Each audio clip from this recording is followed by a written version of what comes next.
বিসমিল্লাহির রহমানির রহিম।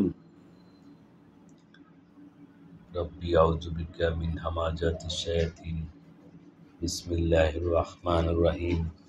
সূরা আনফাল ৪১ আয়াত থেকে বাংলা অনুবাদ।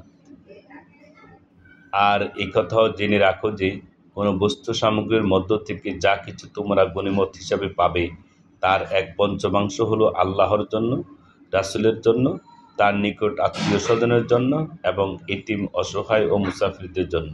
যদি তোমাদের বিশ্বাস থাকে আল্লাহর উপর এবং সেই বিষয়ের উপর যা আমি আমার বান্দার প্রতি অবতীর্ণ করেছি ফয়সালার দিনে, যেদিন সম্মুখীন হয়ে যার যার উভয় সেনাদল। আর আল্লাহ সব কিছুর উপরেই ক্ষমতাশীল।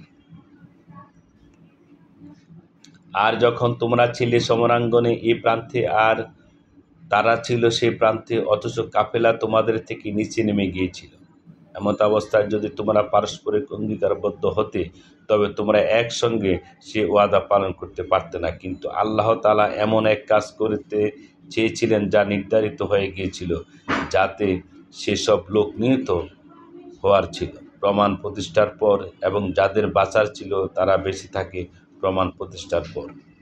আর নিশ্চিতই আল্লাহ শ্রবণকারী, বিজ্ঞ। আল্লাহ যখন তোমাকে স্বপ্নে সেসব কাফেরের পরিমাণ অল্প করে দেখালেন, বেশি করে দেখালে তোমরা কাপুরুষত্ব অবলম্বন করতে এবং কাজের বেলায় বিপদ সৃষ্টি করতে, কিন্তু আল্লাহ বাঁচিয়ে দিয়েছেন। তিনি অতি উত্তমভাবেই জানেন যা কিছু অন্তরে রয়েছে।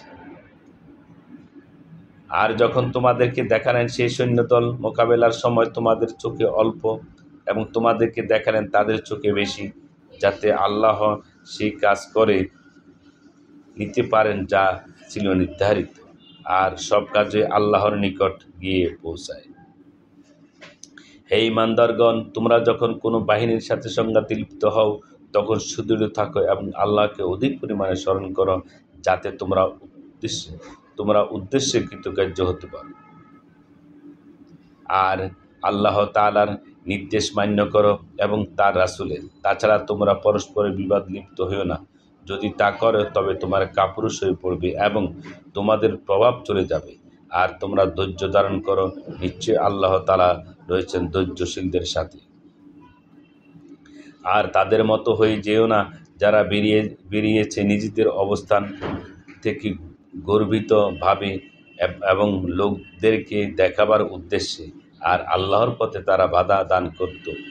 বস্তুত আল্লাহর আয়ত্তে রয়েছে সে সমস্ত বিষয় যা তারা করে। আর যখন সুদৃশ্য করে দিল শয়তান তাদের দৃষ্টিতে তাদের কার্যকলাপকে এবং বলল যে আজকের দিনে কোনো মানুষই তোমাদের উপর বিজয়ী হতে পারবে না, আর আমি হলাম তোমাদের সমর্থক। অতঃপর যখন সামনাসামনি হলো উভয় বাহিনী, তখন সে অতি দ্রুত পায়ে পেছন দিক দিয়ে পালিয়ে গেল এবং বলল, আমি তোমাদের সাথে না, আমি দেখছি যা তোমরা দেখছো না। আমি ভয় করি আল্লাহকে, আর আল্লাহর আযাব অত্যন্ত কঠিন। যখন মুনাফিকরা বলতে লাগলো এবং যাদের অন্তর ভীতিগ্রস্ত, এরা নিজেদের ধর্মের উপর গর্বিত। বস্তুত যারা ভরসা করে আল্লাহর উপর সে নিশ্চিত, কেননা আল্লাহ অতি পরাক্রমশালী, সুবিজ্ঞ। আর যদি তুমি দেখো যখন ফেরেশতারা কাফিরদের জান কবজ করে প্রহার করে তাদের মুখে এবং তাদের পশ্চাৎদেশে, আর বলে জ্বলন্ত আযাবের স্বাদ গ্রহণ করো।